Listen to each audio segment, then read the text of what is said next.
Haleluya, Yesu ashimwe cyane. Iki cyumweru cy'uyu munsi nshimye Imana yo mu ijuru kuko mbanye namwe. Reka dusenga Imana. Mbere yuko dusenga reka mbanze mbibwira amazina. Mumenyereye ku izina rya mami. Nitwa Annette Murebwayire. Ndi umubyeyi, ndi umuvugabutumwa isengeye. Ndashima Imana yo mu ijuru. Urukundo rwinshi igitugirira n'imbabazi igitugirira. Reka dusenga Imana. Imana data wa twese uri mu ijuru. Mana nziza nyaguhora ku ngoma. Mwami Imana nongeye kugushima, nongeye guhimbaza izina ryawe ryera, nongeye gushimira imbabazi zawe Uwiteka, shimira urukundo rwawe ruhoraho iteka ryose. Mwami Imana nyiringabo, abumvira ijambo bagirire neza data. Reka imbabazi zawe zirusheho kudutwikira Uwiteka. Reka ubuntu bwawe butugirire neza Mana yacu. Sengeye igihugu cyacu cy'Abanyarwanda Mwami Imana, sengeye abatuye isi data. Reka nabo bagirire neza Uwiteka. Reka ubuntu bwawe bukomeze kudutwikira Mwami Imana. Mana yacu turindira igihugu, turinde corona, turinde uburwayi, turinde iki cyorezo.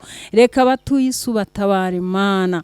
Reka izina ryawe Mwami Imana nyiringabo abariryo ryogera. Reka imbabazi zawe zitabare. Reka kwa kuboko kwawe kw'imbabazi data kumanukire gukiza. Cyo mpeza n'imyuka mibi mu izina rya Yesu. Cyo mpeza n'urupfu mu izina rya Yesu. Ndakunaniza dayimoni n'imigambi yawe yose. Ndahamagara urukundo rw'Imana yanjye nkorera. Ndahamagara kugira neza ku Mwami Yesu. Data uri mu ijuru. Reka utwikire ubwoko bwawe Mana. Reka batwikirize Mwuka wawe wera. Reka imbabazi zawe n'ubuntu bwawe bibagirire neza. Urakoze Yesu mwiza. Amen. Yesu nashimwe cyane. Iki gitondo nshimye Imana yo mu ijuru. Nshimiye kugira neza ku Uwiteka. Nshimiye Imana ko tugihumeka umwuka w'abazima. Turamutse tubona Imana yabanye natwe yaturinze, nta gikuba cyacitse muri iki gihugu cyacu. Turashima Imana ko tukiri bazima. Turashima Imana ko yaduhaye u Rwanda ruzima rw'amahoro, ikaduha umuyobozi muzima. Turashima Uwiteka Imana yo mu ijuru. Imana data igitugirira neza. Reka dutangirane n'ijambo ry'Imana. Ijambo tugiye kuvugaho uyu munsi ni ijambo nise guhumurizwa n'Imana. Yesu nashimwe cyane. Amena. Umuntu wese yumve yakiriye ihumure mu mutima we. Hari Imana ihumuriza ubwoko bwayo. Hari Imana igigira neza. Wumve wakiriye ihumure ry'Imana mu mutima wawe, nk'uko Umwami wacu Yesu Kristo yazanywe no guhumuriza abatuye isi.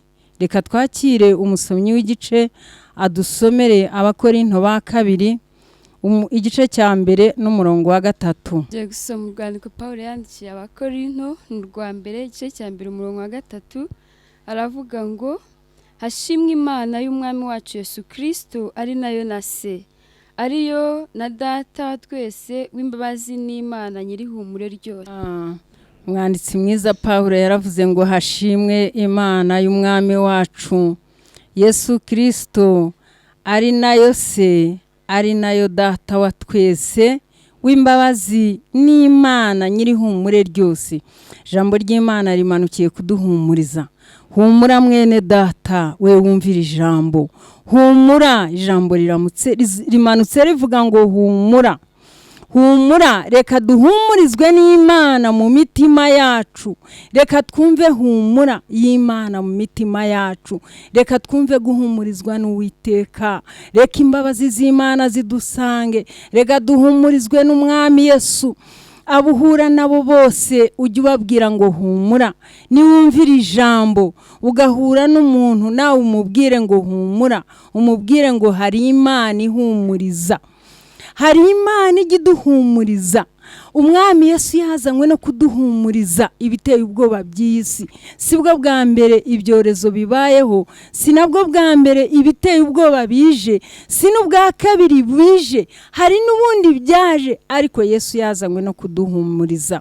ibi ngibi byitwa korona bibayeho, Yesu abizi, yari abizi ko bizaza, ariko yari azi yuko uyu munsi azatubwira ngo humura. Ndagira ngo wowe wumvire ijambo, nuhura n'umuntu wese umubwire ngo iri jambo ryamanutse rivuga ngo humura. Humura mwene data, kuko Imana iri mu ruhande rwawe. Humura mwene data, kuko wizeye umwami Yesu ukiza. Mwami Yesu ahumuriza abantu be. Mwami Yesu imbabazi ze zirahumuriza. Mwami Yesu agira neza, aratabara kandi ararengera. Mwami Yesu aravuze ngo humura. Humura mwene data, wakira umwami Yesu. Niba utarakira Kristo nk'umwami n'umukiza wawe, nawe umwakire kugira ngo uhumurizwe n'iri jambo. Jambo rimanutse ritubwira ngo humura. Hari ubwo wahumurizwa, hari ubwo wabona igihugu cyacu gikize kandi tukaba bazima, kandi Imana yacu ikaduhumuriza kandi tugahumurizwa n'Uwiteka Imana yo mu ijuru. Umurongo wa 4 haravuga ngo iduhumuriza mu makuba yacu yose, kugira ngo natwe tubone uko duhumuriza abari mu makuba yose. Tubahumurisha ihumure twahawe n'Imana. Iduhumuriza mu makuba yacu yose, iduhumuriza mu gihe nk'iki ngiki gikakaye, iduhumuriza mu bibazo nk'ibi ngibi bihagurukiye isi.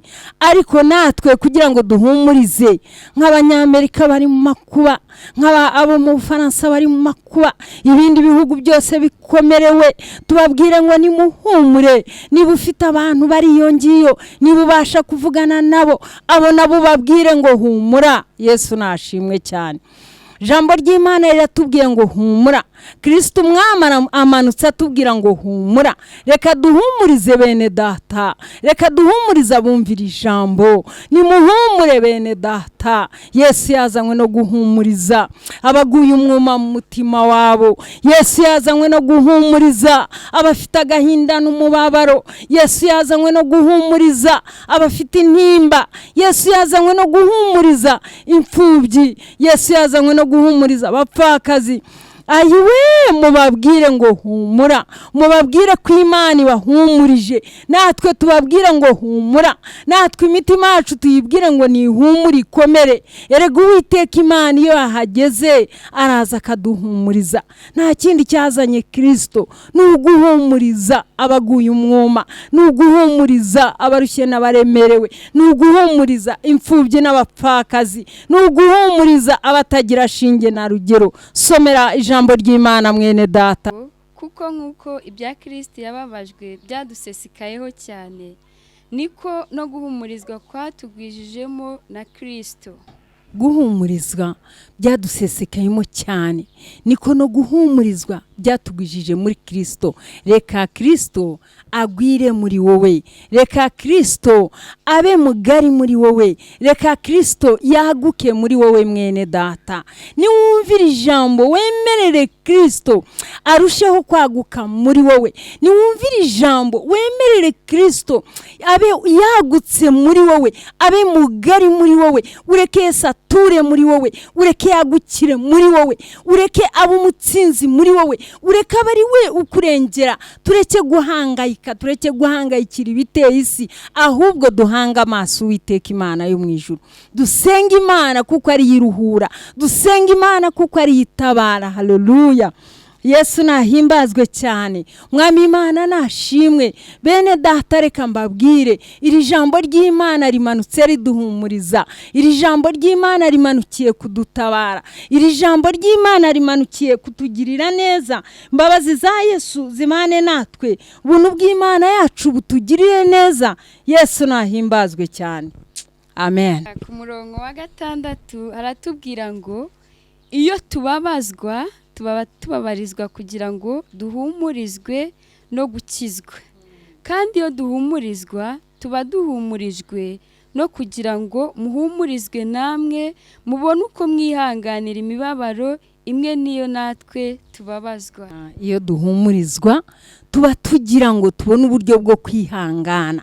Ijambo ryamanutse ritubwira guhumurizwa, ariko noneho wongera ugerekeho no kwihangana. Uwihanganye muri byose aranesha, uwihanganye ni unesha. Iyo twihanganiye ibitugerageza burya tuba turi abaneshi. Iyo twihanganiye ibiteye ubwoba bihagurukiye iyi si burya tuba turi abaneshi. Reka twihangane, Kristo umwami azabana natwe, aho kugira ngo duhange amaso korona, aho kugira ngo turebe korona, aho kugira ngo twite kuri korona, ahubwo reka twite ku Uwiteka Imana yo mu ijuru. Reka duhanga amaso Yesu, reka duhanga amaso Yesu. Ibihe byose Yesu ari kumwe natwe, nijoro uryamye Yesu ari kumwe nawe, ku manywa ugenda Yesu ari kumwe nawe, mu mirimo ukora Yesu ari kumwe nawe, kandi azaguhumuriza iminsi yose. Yesu nahimbazwe cyane. Amina bene data. Ijambo ry'Imana rimanutse ritubwira ngo duhumure kandi twihangane. Ibihe birakomeye, ibihe birakomeye, bya bindi Yohana yeretse mu byahishuwe, bya bindi bivuga ngo agacuma k'umujinya kazasukwa mu isi. Ariko nubwo kasukwa mu isi, reka twihangane kuko tuzanisha. Wa 7 baratubwira ngo nicyo gituma ibyo tubiringiyeho bishikamye, kuko tuzi yuko ubwo mufatanije imibabaro mufatanije no guhumurizwa. Dufatanyije imibabaro n'abatuye isi, dufatanyije imibabaro n'ibihugu byose, impande zose z'isi, ariko ubwo dufatanyije iyo mibabaro dufatanyije no guhumurizwa. Ariko abahumurizwa n'abizera Kristo, ni babandi babatuwe n'amaraso ya Yesu, ni babandi bemeye kubaturwa, ni babandi bameseye ibishura byabo mu maraso ya Yesu. Bene data, abo nibo bumva ijambo ry'ihumure, abo nibo bimitse Yesu mu mutima wabo. Reka ubwire na mwene so mwegeranye, nawe umubwire aya amesera ibishura bye mu maraso ya Yesu. Aho ngaho niho dukura guhumurizwa. Ijambo ry'Imana naho ngaho riza rituneshereza, aho ngaho niho ritubwira ngo humura, aho ngaho niho ritubwira ngo dukomere. Humura mwene data, humura nshuti ya Yesu, humura Yesu ari kumwe nawe, humura imbabazi za Yesu ziri kumwe nawe, humura urukundo rwa Yesu ruri hafi yawe. Reka imbabazi za Yesu zibe mu mutima wawe, reka ineza y'Imana ibe muri wowe, reka ubuntu bw'Imana bube muri wowe. Humura kuko Kristo ari kumwe nawe, humura kuko ubwiza bw'Imana buri kumwe nawe, humura kuko amahoro ya Yesu ari kumwe nawe. Yesu ari kumwe nawe, Yesu ari kumwe nawe. Humura, ubwire na mwene so wumvira ijambo, nawe umubwire ngo humura, hari Imana ihumuriza. Yesu nahimbazwe cyane. Ijambo ry'Imana muri Matayo 21 n'umurongo waho wa mbere. Umusomyi mwiza nadusomere ave ku murongo wa mbere agere ku murongo wa 10. Reka dusome mu izina rya Yesu. Ubutumwa bwiza bwa Yesu Kristo bwanditswe na Matayo igice cya 21. Niho batubwira ngo Yesu agiye Yerusalemu ahetswe n'indogobe. Bageze bugufi bw'i Yerusalemu bajya i Betifagi ku musozi wa Elayono, maze Yesu atuma abigishwa 2 arababwira ati, mujye mu kirere kiri imbere, uwo mwanya muri bubone indogobe izirikanye n'iyayo, muziziture muzinzanire. Ariko nihagira umuntu ubabaza ijambo, mubwire muti databuja niwe uzishaka, maze aherako azibahe. Ibyo byabereyeho kugira ngo ibyanditswe n'umuhanuzi bisohore ngo, mubwire umukobwa w'i Siyoni muti, dore umwami wawe aje aho uri, ari uw'ineza, ahetswe n'indogobe n'icyana cyayo. Ba bigishwa baragenda bakora nk'uko Yesu yabategetse, bazana indogobe n'iyayo, baziteguraho imyenda yabo, ayicaraho. Haza rubanda rwinshi, abenshi muri bo basasa imyenda yabo mu nzira, abandi baca amashami y'ibiti basasa mu nzira. Itara ry'abantu bamushagaye bararangurura bati, Hoziyana mwene Dawidi, hahirwa uje mu izina ry'Uwiteka, Hoziyana ahasumba hose. Aje i Yerusalemu, ab'umurwa bose barashika, barabaza bati, uriya ninde? Baramusubiza bati, ni umuhanuzi w'i Nazareti y'i Galileya. ijambo ry'Imana. Haleluya. Yesu nashimwe. Yesu ajya i Yerusalemu. Yesu ijambo riravuga ngo bene se wa Yesu babonye yuko abayuda bagiye kumwica, barangije baramubwira ngo hunga ujye i Yerusalemu. Yesu nahimbazwe. Yesu aragenda ahantu hose Yesu yajyaga baramukurikiraga. Igihe yajyaga mu minsi mikuru aragenda, haza abantu benshi, ikirorero cyinshi baramukurikira. Arangije arababwira ati mugende muziture indogobe muyizanire, muzanane n'icyana cyayo. Yesu nashimwe cyane. Haleluya.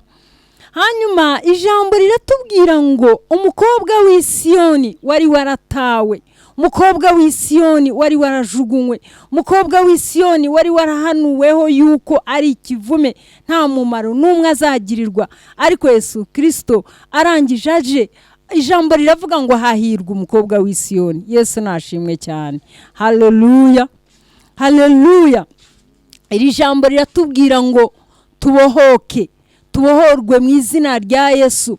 Yesu Kristo asanga indogobe iri ku mugozi iboshye iruhijwe n'umugozi, inaniwe, ariko Yesu ahageze indogobe arayibohora. Zina rya Yesu ryakubohora. Nawe mwene data, hari ubwo Yesu Kristo yahagera ukabohoka. Yesu nashimwe. Hari ubwo nawe Yesu yahagera ukabohoka. Yesu nashimwe. Nawe utangira ubohoke, ucyumvira ijambo ubohoke, ucyumva ijambo ry'Imana ubohoke, ubohoke mu mutima wawe, ubohoke mu bikoshye byose, ubohoke mu bikunaniza.